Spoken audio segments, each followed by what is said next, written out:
Okay, so I wanted to talk a little bit about something we did during COVID.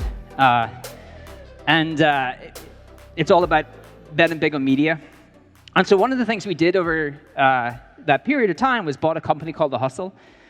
And since then, I've seen all of these kind of articles written dissecting why HubSpot bet big in media, why tech brands are buying media companies. And for the most part, it's been wrong. And because I led the acquisition of that company and put together the pitch to the founders and the board, I thought I would just go through like why we did it. So I want to start with something that is really pivotal for fast growth companies. And in particular, companies who want to get to a really large number. HubSpot's over 1 billion in ARR. And what you realize within those companies, you have to make big bets, and those big bets come with hard decisions. You cannot rest on your laurels. So I wanted to get into a little bit of like why making big bets is important to begin with. And it's really because of this. Like this is one of the things that really frustrates me about working in B2B. I think it's way more fun to try to optimize for maximizing the upside than it is to kind of minimize the downside, right? How do we take risks and think about the most optimistic scenario, which I struggle with because I have my Irish pessimism, versus like trying to play small so I can minimize that downside. And it's because what happens is like when you're a private company, it's much easier to maximize for growth and take higher risks. When you become a public company, you're a little bit of a slave to the public markets, and you have to continue to like play it safe a little bit and hit your growth numbers. So you kind of go from risk to accountancy. And if you look at like the top companies in the US stock exchange across 2000, 2010, and 2020, it's really hard to get to the top, but it's much, much harder to stay to the top. That group is constantly changing, and I think it's because as you get bigger, you become less risk adverse. And so my kind of really simpler formula for like taking big bets is when the bet is really big, there is going to be a lot of arguments. I have experienced this. Or else, other than that, like it's rainbows and unicorns.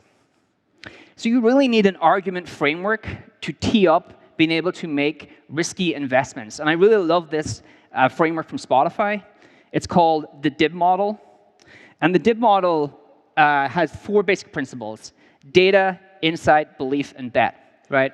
What data do you have to suggest this is a bet worth taking? What insights do you have about the data to say that this is a path we should go down? What is your belief around that? And then what is the bet you are willing to make?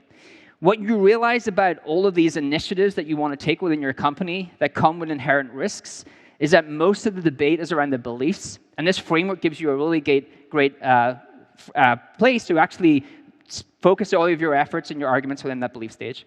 So for the rest of this presentation, I want to bring you through, you don't have to read the slide because I'm going to go through it. I want to kind of go through the DIV framework for buying The Hustle, betting big on media, and building out a media org of about 80 people now.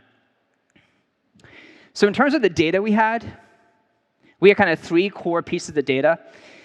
The cost of paid advertising was really skyrocketing, especially during COVID. You've seen CPM prices go up over 100% year on year. I think that trend is going to continue in the medium to long term. It will likely decrease in the short term as we feel the pinch from the recession. There's actually a good arbitrage opportunity for companies in brand marketing. I think prices will come down. We've seen digital content consumption explode. We're consuming way more content, but that content is not text. It is not blogs. It is in newsletters. It is in podcasts. It is in YouTube. And our own internal data, we polled our own audience, suggested that our consumers and our audience were spending way more time within these mediums, and we were not actually that great at those mediums.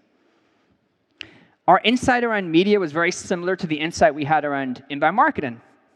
Inbound marketing became popular because as the internet grew in popularity, education really became debundled, right? We had these other platforms like blogs, webinars, social, where B2B brands could actually create content and add value to their consumers. And so we actually saw this explosion in terms of the way marketing was done, and now inbound marketing is really just a core part of how brands acquire people for their products and services. And we've seen that HubSpot has seen that, right? Our own blogs are a core part of how we drive revenue for our business. We get more web traffic than the likes of TechCrunch, Entrepreneur, Inc., all of these other brands. And if actually you go to SimilarWeb and you look at these brands, we're one of the few that are still growing in traffic. These other brands are decreasing because Google is starting to squeeze people out of the organic listings. That is a real thing that's going to happen over the next 2 to 3 years. And so this educational content, that inbound insights, really helped brands become a trusted source of information when people were searching for help, right? Very search-driven. How do I educate you? How do I make sure I appear when you actually have a query and you need help on something?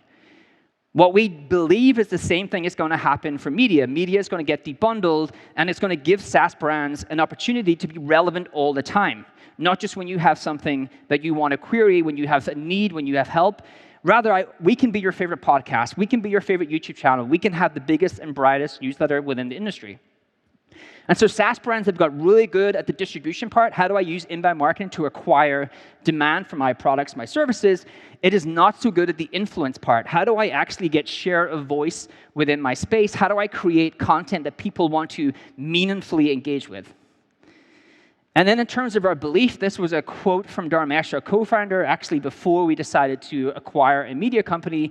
Modern media companies have a software company embedded inside. In the future, next-gen software companies will have a media company embedded inside of them. So that was our core belief. We wanted to transition from inbound marketing to inbound media. We wanted to pair education with media. We wanted to own one of the biggest and brightest business media networks within the industry. And so we wanted to get really world-class at the influence part. We were already world-class at the distribution part. So we're going into like what actually happened in terms of next steps. When you were trying to make a real substantial bet on something, you kind of get into the part of where you could actually build it, partner, or buy, right? You can acquire something to accelerate your growth. You can decide to carve out a team and build it, or you can partner in really creative ways. Build is really opportunity cost. Like if we could build this, we believed we could build the media team to become a real part of the kind of online business media network, but it would be at a real opportunity cost, right? There were other things we wanted to focus on. There were other resources we had.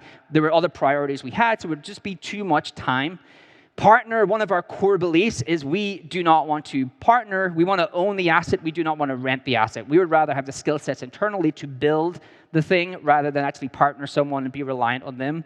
And then the part that every kind of media article on our acquisition missed is the real reason we did that acquisition was for the talent, not for leads. The leads, I saw all of these like articles, oh, HubSpot's really smart, it's buying this, it's going to generate leads. The leads were not meaningful to us. Not meaningful at all in terms of the amount of volume we generate. We wanted the talent, right? We wanted the talent. We wanted to have the best media team within our company because talent attracts talent. When we acquired The Hustle, we ended up hiring multiple people from Wall Street Journal, from Forbes, like all of these other incredible media brands that would never join a SaaS brand, but they loved the fact that we had The Hustle and they loved the fact that we had HubSpot and software unit economics because media unit economics are not that great. So when you're actually looking for a company, there's two types of fit you're looking for in terms of like the ideal company to acquire.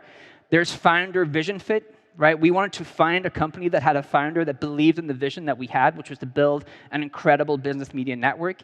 And they had to believe in that vision, even if it meant changes to their company, right? They could not be precious about the fact we may want to change how their company is structured, how their company operate, the goals of that company.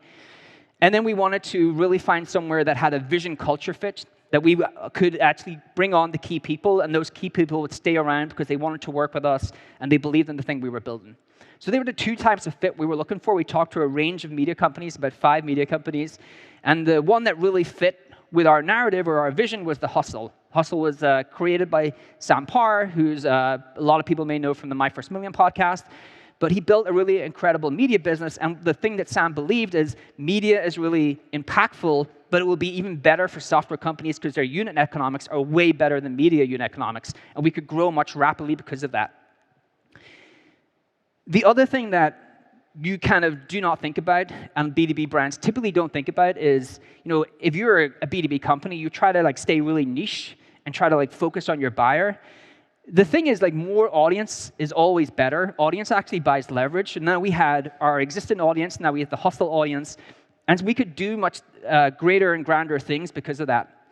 Right, the next thing we did, 3 months later, only 3 months later, we were not really good in audio. We were not really good in podcasting. We had like a singular podcast. It did not get a lot of downloads.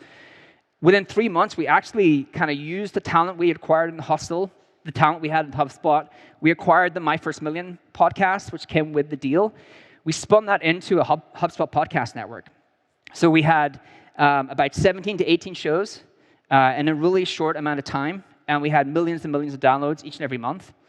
And the way we thought about that podcast network, again, in terms of what are your points of leverage? How can I gain leverage here? How can I win in this market? Podcasts are the hardest thing to grow because they have no inbuilt distribution channel.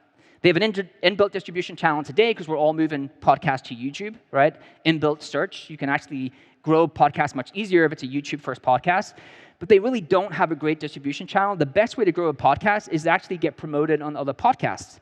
So we had three core things in terms of how we built our podcast network. We wanted to build liquidity in the network, which meant we brought on established shows. So now we had a lot of downloads in a short amount of time, or a lot of listeners in a short amount of time. We wanted to accelerate those shows. So we actually created all of these incentives to help podcasts promote other podcasts and how we grew those podcasts. There's podcasts in our shows that have grown from 800,000 to 3 million within a year. So we accelerated the growth of them, and then we added originals. So HubSpot created our own shows, and we could accelerate the growth of those shows, and we own that IP through the network. So some of our shows have grown from 0 to about 350,000 downloads, a single show, within about 3 to 4 months, right? We were able to accelerate growth much, much rapidly because we built this network.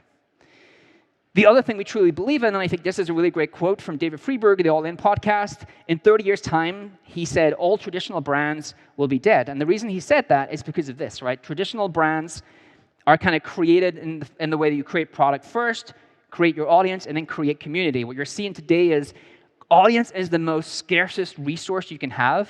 It's actually easier in some respects to build product than it is to acquire audience. You see these influencers who acquire audience, cultivate the community, and then launch products. Mr. Beast is probably one of the best examples. Right? This YouTuber who's built this mass amount of audience, 186 million subscribers, billions of views. He cultivated the community, brought them in, done all of this cool stuff with the community, made them part of the actual videos, and then he launched multiple products. He launched a restaurant chain. He launched this kind of chocolate brand. He's generated millions and millions in revenue. He recently got an offer of $1 billion for his YouTube channels. We don't know who the brand was, but someone offered him $1 billion for his business. And he is a great example of what is happening, right? But this is a B2B conference, not a B2C, so why is this relevant to this audience? Well, there's a couple of things that I think will be relevant to B2B in terms of how the B2C market works. The first one, Gen Z and millennials, they're 2 times more likely than boomers to trust influencers. Like, that's a real stat. They rely on influencers and influential people in the market to decide what software products to actually use. Digital content consumption is growing, so search is actually harder to rank in than ever before. And the mediums that are growing, like TikTok, newsletter, podcast, they favor individuals, not brands. They favor individuals, not brands. And then I think at some point, all B2B content is going to go pop culture. If anyone spends any time in fintech, like 10 years ago, if I told you finance is one of the coolest places in terms of content, influencers, comedy, you would have called me crazy. It is like one of the best spaces online for media and content. I think all business follows that. We believe in that. That's why we launched. Now we bought the Hustle, launched the podcast network. Now we launched a creator program. The creator program allows emerging stars to launch new shows on our media network. And it works much like a VC firm. We bring in people through seed. We have a way that we set them up, the way that we pay them through that kind of seed. So we have a light investment we make in them. And then based on their success, they can graduate within our creator program to Series A, B, and our more established stars like My First Million and Sean Perry, they would be on Series C. And so we have this way now that creators can launch shows within our media network. We tie into the creator community because those mediums favor individuals, not brands. And the average podcast on our podcast network for the emerging stars have grown 76%, right? And so all of those podcasts are growing really, really rapidly within our network. Oh, cool. And so in the future, I think the only difference between traditional media companies and software companies with media offerings within them is really how they make money, right? Traditional media, ads and subscriptions, Not a great business model. The subscriptions, I think some media brands are doing really well with that. Software and media, they make money through products and subscriptions. And the unit economics are much, much better. It does mean you have to think differently about how you measure this, right? HubSpot traditionally measured all of the content through this kind of demand lens. If you think about the two circles I showed, inbound marketing and distribution, how much demand do we generate through leads and signups? That's how we quantified our return on that investment.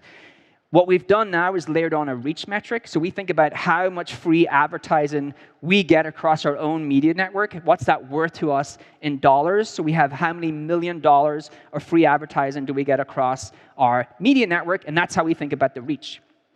And the last thing I'll kind of leave you with, or second last thing I'll leave you with is B2B brands need to think differently about content, right? We think about content as a dressed-up way to get people to click on things that we want them to really do. We don't really think about the substance of the content.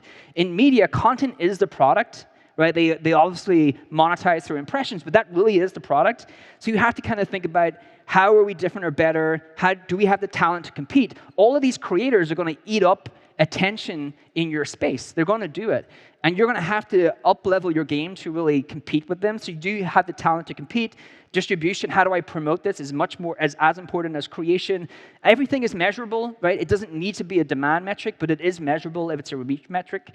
And so for us, right, we went from our North Star on our business media network is monthly media engagements. That is how many people are opening our newsletters, how many people are visiting our blogs, how many people are viewing things on YouTube, how many people are downloading our podcast. And we went from, I can't give you the exact numbers because I didn't run it through legal, but we went through millions and millions to millions, millions, millions. And so you could see the growth that happened after we acquired The Hustle. And now we have like a tangible and sizable business media network that we're able to monetize through demand, monetize through reach.